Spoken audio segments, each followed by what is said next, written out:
एक समय की बात है। एक गांव में सफेद साड़ी वाली चुड़ैल का आतंक था। चुड़ैल रात भर गांव में घूमती और गांव का जो भी आदमी उसे दिखाई देता उसे वो घायल कर देती।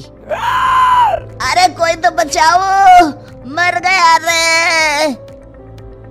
एक रात हरिया अपने खेत से अपने घर लौट रहा था कि तभी अचानक उसके सामने चुड़ैल आ जाती है। अरे बाप रे, ये चुड़ैल कहाँ से आ गई? आज तो मैं गया काम से।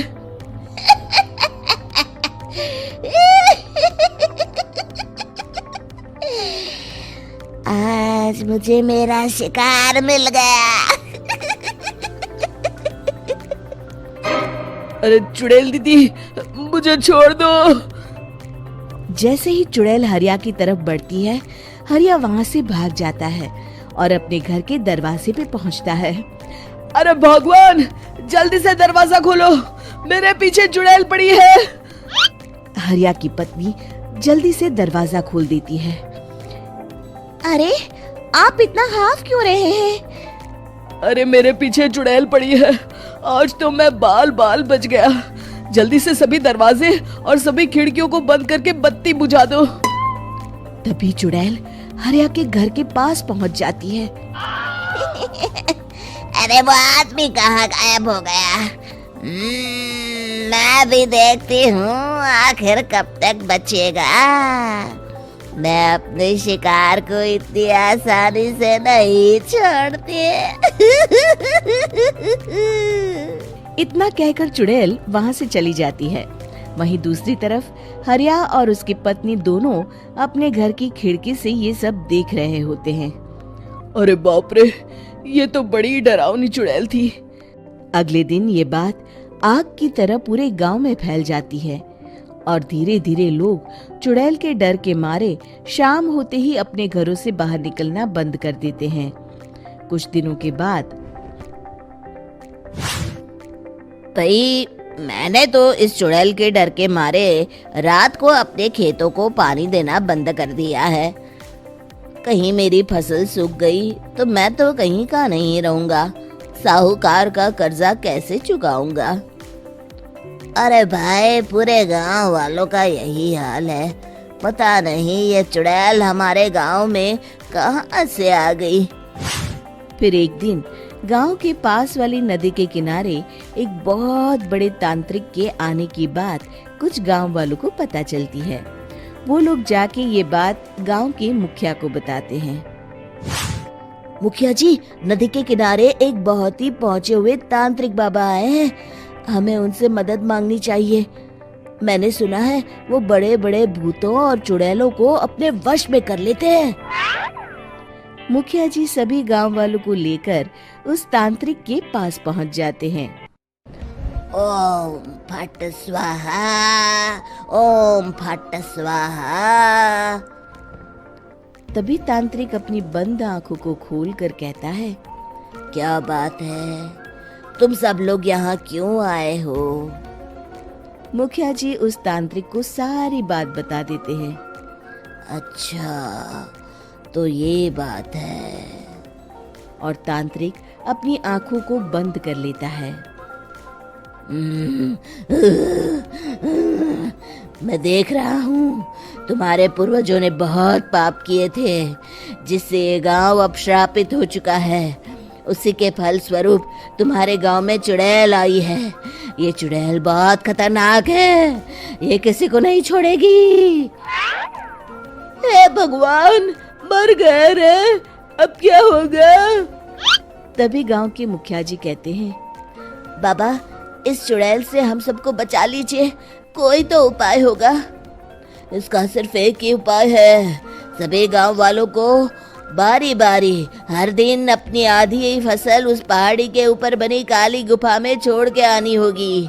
तभी उस चुड़ैल की भूख मिटेगी और श्राप का प्रभाव खत्म हो जाएगा और तुम सब जिंदा बच जाओगे। सभी गांव वाले उस तांत्रिक की बात को मान लेते हैं और वहां से चले जाते हैं। फिर अगले दिन से रोज उस गांव के लोग बारी बारी से अपनी आधी फसल उस काली गुफा के पास जाकर रखाते। कुछ दिनों बाद हरिया की बारी आती है। बाप रे, आज तो मेरी बारी है उस काली गुफा में जाने की। क्या करूं, वो तो बड़ी खतरनाक चुड़ैल है। मेरे तो हाथ पैर कांप रहे हैं। फिर हरिया डरते डरते अनाज की बोरियां अपनी बैलगाड़ी में लाद देता है। तभी हरिया की पत्नी उससे कहती है, देखो जी, संभल के जाना और किसी भी हालत में शाम होने से पहले वापस आ जाना। उस चुड़ैल का कोई भरोसा नहीं है जी। हरिया बैलगाड़ी में बैठते हुए कहता है, भगवान, मैं क्या वापस आऊंगा? लगता है अब तो मेरी खबर ही आएगी। इतना कहकर हरिया वहां से चला जाता है। रास्ते में जंगल से गुजरते हुए हरिया की बैलगाड़ी का एक चक्का बड़े गड्ढे में फंस जाता है। हे भगवान, अब ये क्या मुसीबत है? हरिया नीचे उतर के पूरी ताकत से अपनी बैलगाड़ी को गड्ढे से निकालने की कोशिश करता है। बहुत देर मेहनत करने के बाद हरिया की बैलगाड़ी उस गड्ढे से बाहर निकल जाती है। हे भगवान, अब तो शाम होने वाली है। आज तो मैं गया काम से। जैसे तैसे हरिया काली गुफा में पहुंच जाता है। अरे मर गया रे, यहाँ तो चारों तरफ डरावना माहौल है। मैंने यहाँ आने में बहुत देर कर दी, कहीं चुड़ैल नाराज ना हो जाए। हरिया अनाज की बोरियां वहां रख के जैसे ही जाने लगता है, तभी उसे किसी के आने की आवाज सुनाई देती है। हरिया एक कोने में छुपकर अंदर देखने लगता है।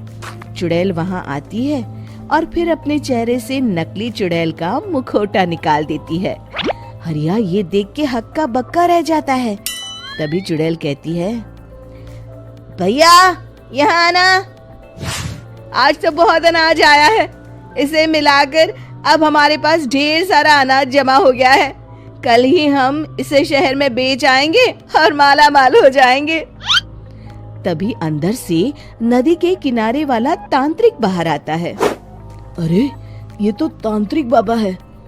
हाँ, अब तो हम दोनों की जिंदगी मजे में कटेगी। गांव वालों को बेवकूफ बनाना इतना भी मुश्किल नहीं था। लोग तो तुम्हें सच में असली चुड़ैल समझते हैं। हाँ, तुमने सही कहा। अब ये गांव वाले चुड़ैल के डर से जिंदगी भर इस काली गुफा में अनाज पहुंचाते रहेंगे। अच्छा, तो ये बात है। ये दोनों पूरे गांव वालों को बेवकूफ बना रहे हैं। अभी जाकर सबको बताता हूँ।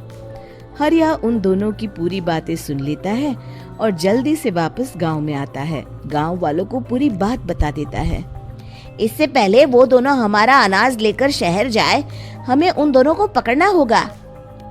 उधर दूसरी तरफ नकली तांत्रिक और नकली चुड़ैल बनी औरत एक बड़ी गाड़ी में सारा अनाज लाद के वहां से निकलने की तैयारी कर रहे होते हैं। जल्दी करो, इससे पहले हमें कोई देख ले। हमें यहाँ से निकलना होगा। और तभी वो दोनों देखते हैं कि सामने से सभी गांव वाले अपने अपने हाथों में मशाल लेके आ रहे हैं। दोनों बुरी तरह डर जाते हैं। रुक जाओ, तुम दोनों का भांडा फूट चुका है। अरे मर गए रे, ये गांव वाले कहाँ से आ गए? तुमने क्या सोचा इतनी आसानी से यहाँ से निकल जाओगे? ये अनाज हमने अपने खून पसीने से दिन रात खेतों में मेहनत करके उगाया है। दोनों मुखिया जी के पैरों में गिर जाते हैं।